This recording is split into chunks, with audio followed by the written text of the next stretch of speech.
Dans les titres de l'actualité ce soir sur Canal 3 Bénin, la deuxième session ordinaire des élus consulaires à la Chambre de commerce et d'industrie du Bénin. Session tenue cette semaine à Cotonou est consacrée à l'examen et l'adoption du projet de budget exercice 2025. Nous vous donnerons les détails dans cette édition. Nous irons ensuite dans le nord Bénin où une délégation des députés des cadres parlementaires appuyés par l'UNICEF ont séjourné cette semaine pour constater de visu les activités du programme Cash plus Carry et celles des autres interventions de l'UNICEF dans la région. Un séjour dont le point a été fait devant micro et caméra. Lassana Rouna nous résumera ce point dans un instant. Et puis en culture, la série d'expositions Die Where You Stand est à Cotonou depuis ce week-end. La première étape a été consacrée aux ateliers Kofi qui abritent le vernissage. Création de l'artiviste visuelle plasticienne d'art sud-africaine Zanel Mouli. Eh bien, les œuvres exposées explorent l'identité cœur de l'Afrique du Sud contemporaine. C'est ce que nous dirons Hugues Vignibé et Moufid Sabou. Voilà pour le sommaire. Bien bonsoir et bienvenue à notre grande édition du soir de ce dimanche 29 septembre 2024. Pour commencer, nous allons prendre la direction du nord Bénin, les départements de l'Atakora et de la Donga pour être précis. Une délégation de députés de cadres parlementaires appuyés par l'UNICEF y ont séjourné cette semaine pour constater de visu les activités du programme Cash plus Carry et celles des autres interventions de l'UNICEF dans la région. Un séjour dont le point a été fait au cours d'une conférence de presse. Compte rendu à Lassana Rouna. Face à ces professionnels des médias dans cette salle de conférence de l'hôtel Tata Somba à Natitengou, une délégation de députés et de cadres parlementaires puis de l'UNICEF. L'exercice consiste à partager avec ces hommes des médias le constat qui se dégage après leur descente sur le terrain où ils ont pu toucher du doigt l'impact des différentes activités du programme Cash plus K et celle des autres interventions de l'UNICEF dans les départements de l'Atakora et de la Donga. On a un taux d'achèvement, notamment au secondaire. Malheureusement, le nombre d'enfants augmente puisqu'on a 42% de filles et 54% de garçons qui sont même pas au secondaire, qui représentent aussi, qui sont partis de ces 2 millions d'enfants en dehors de l'école. On se rend compte qu'à ce jour, en fait, on a encore beaucoup d'efforts à faire dans le cadre de la scolarisation, notamment de la scolarisation des filles. Sur le terrain, les représentants du peuple ont pu constater avec satisfaction que les différentes interventions de l'UNICEF ont impacté positivement les populations à la base. Le constat est bien fort heureux de constater que les parents étaient vraiment satisfaits, surtout de Cash plus Care, ce transfert que les parents reçoivent chaque 4 mois à hauteur de 16 350 francs. Et nous apprécions à sa juste valeur ce que fait l'UNICEF dans les 4 départements du Nord en ce qui concerne le maintien des filles à l'école, le transfert monétaire, les salles numériques. Tous ces programmes ont impacté positivement l'école et le maintien de la fille à l'école. Malgré ces motifs de satisfaction, les doléances ne manquent pas. Nous avons eu des doléances des communautés à la base et à l'endroit des députés que nous sommes et à l'endroit des partenaires également sociaux, tels que des centres de santé.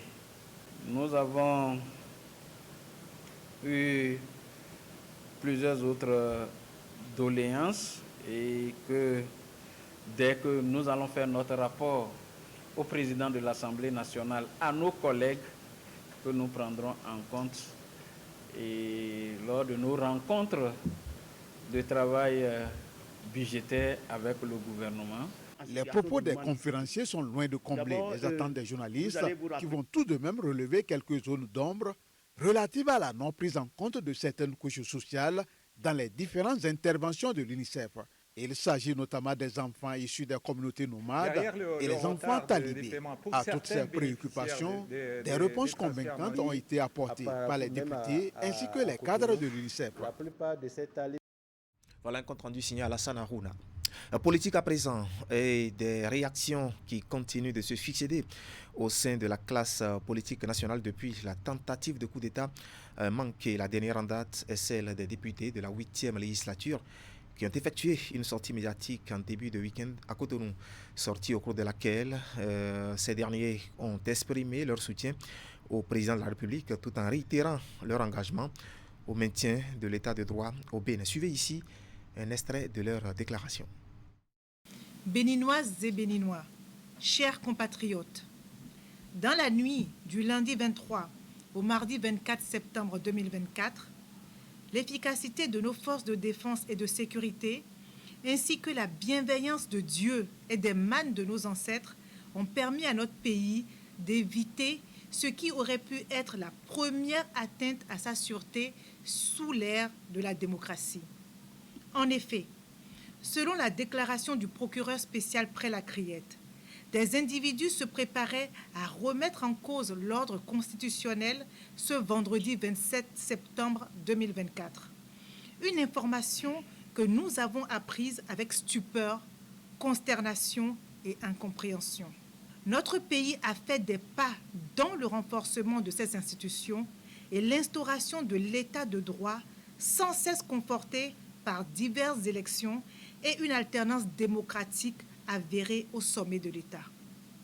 Depuis l'arrivée au pouvoir du président Patrice Talon, cet engagement irréversible et déterminé a continué son chemin, porté par le patriotisme de notre peuple, le dialogue étant l'indéniable outil de cohésion sociale que nous a toujours imposé l'esprit de la dite conférence nationale. C'est pourquoi cette information a suscité l'émoi et l'indignation du peuple béninois tout entier. Nous, députés de la 8e législature, acteurs des récentes réformes du renforcement de notre système démocratique, saisissons cette occasion pour dénoncer et condamner avec la dernière vigueur toute tentative de prise de pouvoir par la force.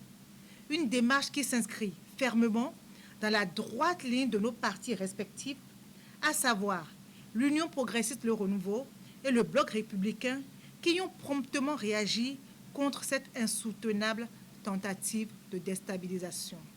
Nous exprimons notre totale solidarité au président Patrice Talon et notre entière confiance en la justice pour faire la lumière sur ce drame que nous avons évité de peu.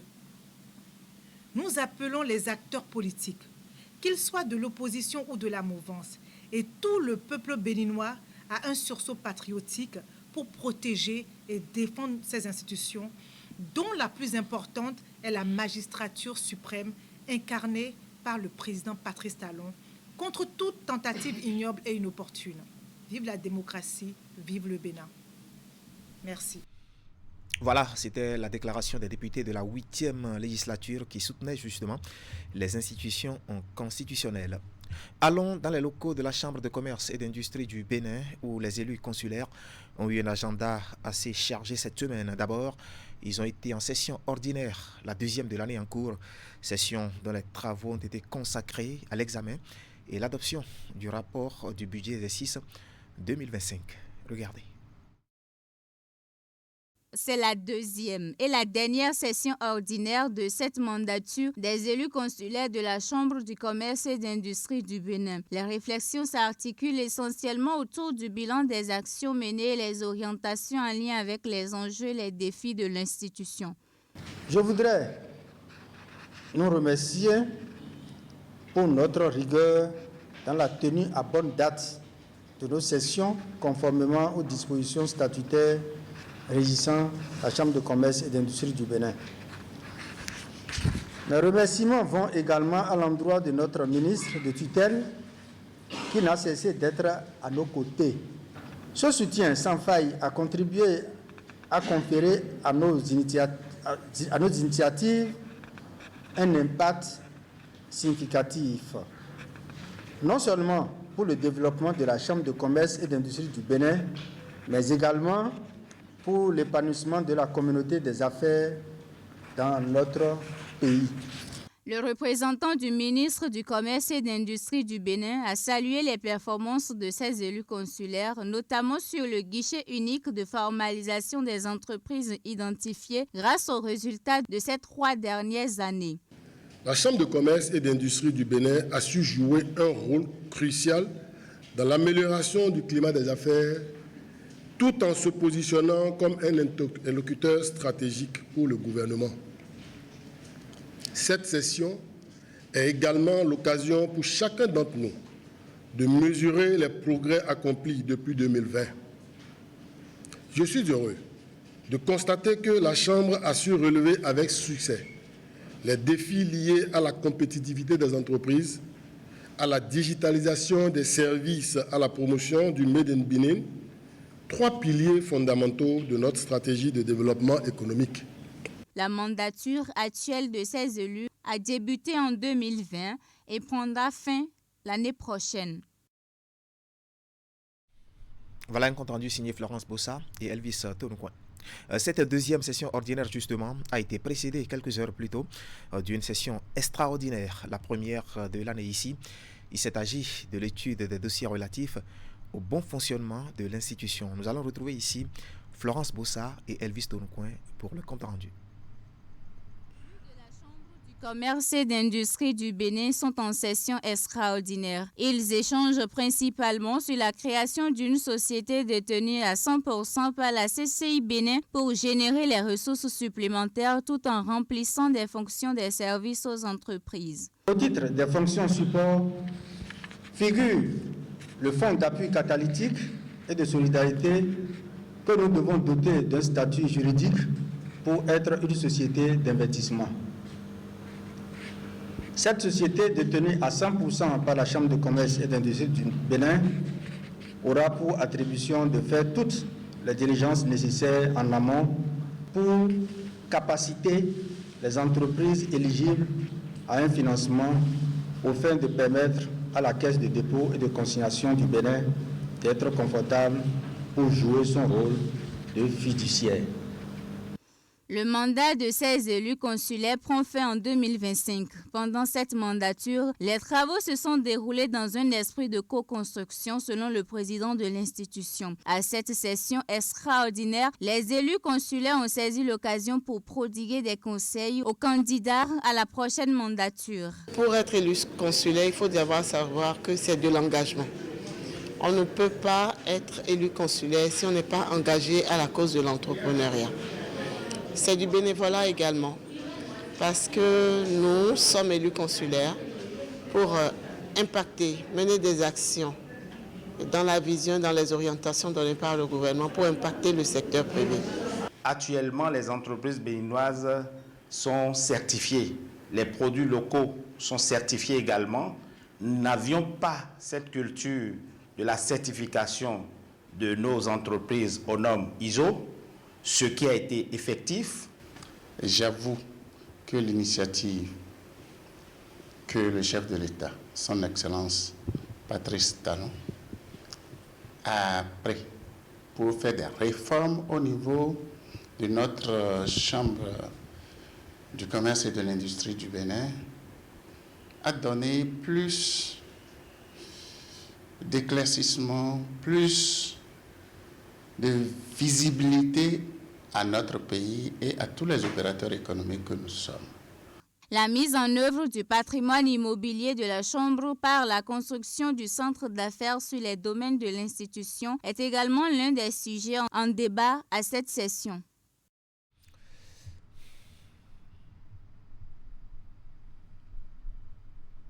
Voilà, c'était l'une des assises statutaires de l'institution consulaire. Sur tout un autre plan, l'autorité de régulation du secteur de la santé a organisé en milieu de semaine à Cotonou un atelier à l'intention des acteurs du secteur. Les réflexions ont surtout porté sur l'élaboration des référentiels de santé et de préévaluation des canvas. On va faire le point avec Esther Toffa. Des cadres référentiels pour un service sanitaire de qualité. C'est ce qui a réuni les professionnels de la santé et les membres des sociétés savantes à Cotonou. Au cours de cet atelier initié par l'autorité de régulation du secteur de la santé, les échanges vont conduire à l'élaboration d'un document qui servira de code de conduite au niveau des formations sanitaires. La qualité, c'est une problématique très complexe et dynamique qui impose l'implication de plusieurs acteurs. Et les prestataires de soins en sont. Et là aussi, il y a plusieurs manières d'aller aborder leur capacité à donner des soins de qualité. Et la mise en place de référentiels en est une. Et ces référentiels-là vont le permettre à chacun, chaque fois qu'il pose un acte, qu'il le pose en respectant ses règles. Et que partout où on va au Bénin, un malade qui a les mêmes plaies, les mêmes maladies, puisse être pris en charge de la même manière, quelle que soit la ville, quel que soit le centre de santé, surtout si tous les hôpitaux sont équipés au même niveau. L'autorité est accompagnée dans cette démarche par le Conseil national de la médecine hospitalière, CNMH, et le Conseil national des soins de santé primaire, CNSSP. Des groupes constitués vont procéder à l'amendement du document. Nous allons relever tous ces amendements pour améliorer les documents qui ont été proposés. Et une fois que nous avons proposé, intégré ces amendements, l'ARS prendra le fruit de tout ce qui a été fait ici et le document final, l'ARS se chargera de le valider et de nous le ramener pour que ça soit remis à toutes les sociétés, à tous les corps professionnels, avec la commande qu'ils aillent rédiger précisément un certain nombre de référentiels que l'ARS va également leur donner comme précision. Et nous avions traversé de nombreuses années sans avoir des cadres référentiels consolidés qui servent vraiment aux praticiens à offrir des soins attendus aux populations. Nous avons vu les plaintes, nous avons vu les récriminations, nous avons vu les déboires qui ont été observés, les travers qui sont enregistrés et qui ont auguré des différentes analyses sectorielles avec les diagnostics alarmants qui ont été posés depuis 2016. Et je crois que les réformes qui ont été mises en place sont ainsi en train de porter leurs fruits avec ce que nous voyons aujourd'hui. 2 projets de canevas sont proposés pour amendement et le document de référentiel de soins prévu pour être disponible à la fin du mois de novembre 2024. Un compte rendu signé Esther Tofa. Éducation maintenant avec près de 150 apprenants du collège d'enseignement général Hubert Magat Parakou qui désormais en savent davantage sur les opportunités qu'offrent les secteurs de l'énergie et de l'agriculture au Bénin. Ceci grâce à une séance d'orientation organisée par le ministère de l'Énergie, de l'Eau et des Mines et celui des enseignements secondaires techniques et de la formation professionnelle en partenariat avec la GIZ. L'initiative, elle, vise entre autres à démystifier les préjugés sur ces 2 secteurs d'activité longtemps considérés comme la chasse gardée des hommes. Retour ici sur cette séance d'orientation avec Jacques Degbé et Francis Degla. C'est à travers des communications détaillées que ces 150 apprenants du CEGE Hubert Magat sont sensibilisés sur les opportunités cachées dans le secteur énergétique et agricole au Bénin. Une initiative conjointe du ministère de l'Énergie, de l'Eau et des Mines et du ministère des Enseignements secondaires, techniques et de la formation professionnelle en partenariat avec la GIZ. L'objectif principal, c'est d'informer nos enfants, nos filles particulièrement sur les métiers techniques qui existent, en particulier l'agriculture et l'énergie. C'est de démystifier ce métier vis-à-vis de nos jeunes sœurs afin qu'elles sachent que oui, le métier n'est pas uniquement destiné aux hommes, mais pour les femmes aussi. Les secteurs de l'énergie et de l'agriculture offre aujourd'hui plusieurs emplois aux jeunes ainsi que des opportunités d'entrepreneuriat. Ceci en partie grâce aux investissements conséquents de l'État qui ont permis une nouvelle dynamique dans ces 2 secteurs. Parce que les gens peuvent se poser la question de savoir mais pourquoi énergie et agriculture?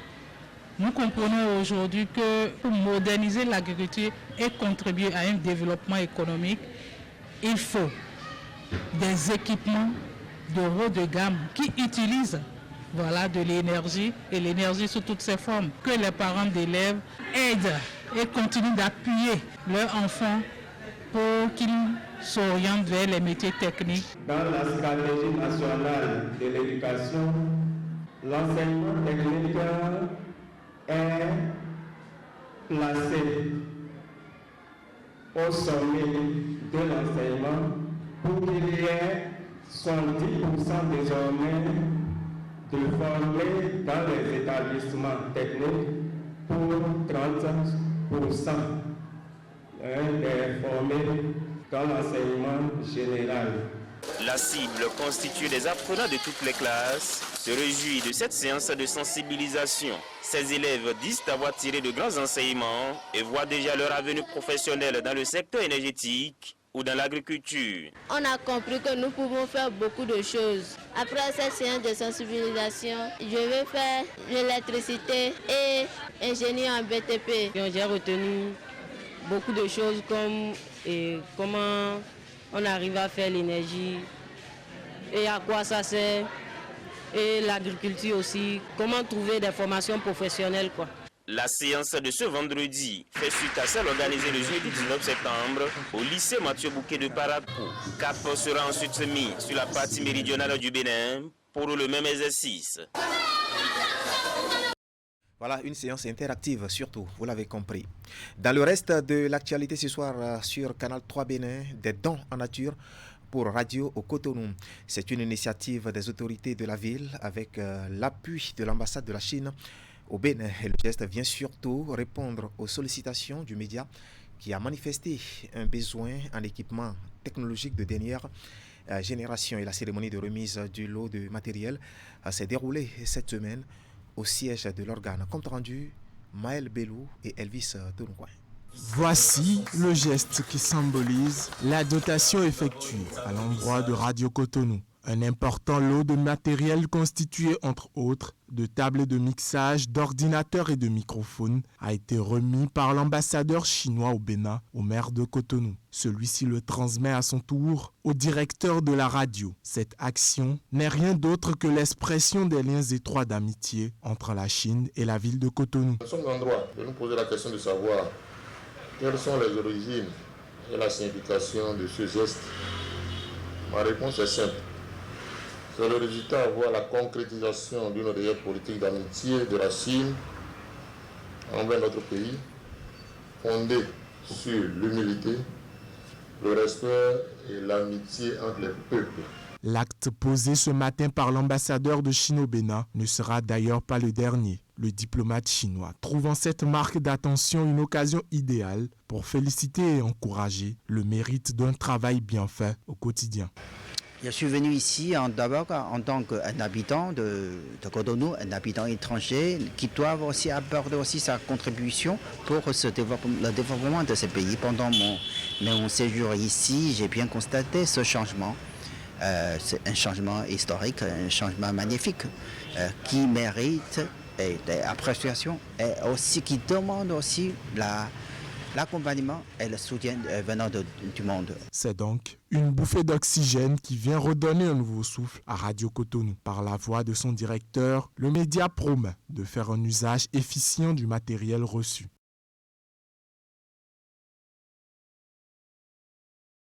Nous avons exprimé le besoin, nous avons chargé le maire de nous aider à aller à la quête de ces besoins-là.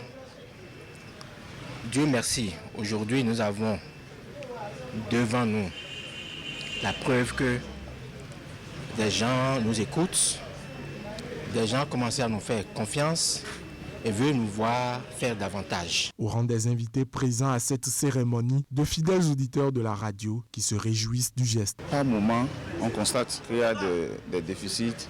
Donc aujourd'hui, on vient de constater qu'il y a eu remise de matériel qui fait défaut. Donc nous sommes contents, très heureux que Radio Cotonou a pu bénéficier de ces matériaux, de travail. Né depuis 2 ans, Radio Cotonou participe à l'objectif de consolidation de la démocratie participative. Cette cérémonie a également été marquée par la remise de cadeaux symboliques aux 2 hôtes de marque de Radio Cotonou. Voilà un bel exemple de coopération entre la ville de Cotonou et la République populaire de Chine. De la culture pour mettre un terme à cette session d'information, et c'est pour évoquer la série d'expositions d'Agware Youstand qui est désormais à Cotonou et Soucy depuis ce week-end. La première étape, elle, a été consacrée aux ateliers Kofi qui abritent le vernissage. Il s'agit de la création de l'activiste visuelle plasticienne d'art sud-africaine Zanel Mouoli, avec bien sûr des œuvres qui explorent l'identité cœur de l'Afrique du Sud contemporaine. Regardez. Voici les premières œuvres de la série d'expositions itinérantes Dig Where You Stand, représentant en majorité la femme noire dans une variété de postures et sous diverses coutures. Cette exposition porte la griffe de Zanele Mouoli, une activiste visuelle praticienne d'art sud-africaine qui défend les valeurs de l'identité queer à travers des images positives. Elle parle de comment l'acceptance de l'identité LGBTQ+ est une pratique, ce qu'on a en Afrique depuis longtemps, que c'est avant le colonialisme qu'on avait accepté toutes les identités queer aussi en Afrique. Sortis nombreux pour découvrir les œuvres exposées ici, professionnels et amateurs de l'art saluent la créativité de l'artiste.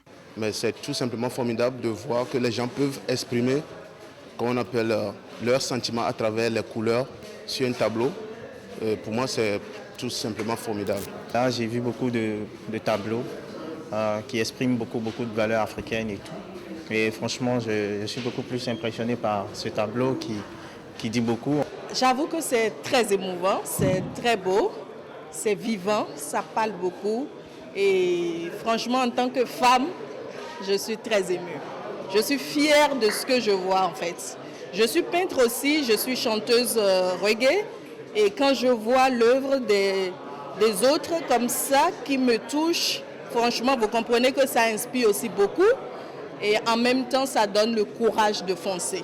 Dig Where You Stand est une initiative offrant un changement radical dans l'engagement avec le capital dans le monde de l'art et l'économie plus large du continent africain, en se concentrant sur des thèmes tels que la décolonisation, la restitution et le rapatriement. Après l'étape de Cotonou, l'exposition débarque à Ouidah avant de retrouver la capitale économique du Bénin pour l'acte final. Ça a été la fête bien. Toute une randonnée donc. Et c'est l'essentiel à retenir ce soir quant à l'actualité sur Canal 3 Bénin. Le journal a été préparé par l'ensemble de la rédaction qui, par ma voix, se joint à l'équipe technique pour vous remercier de nous avoir suivis.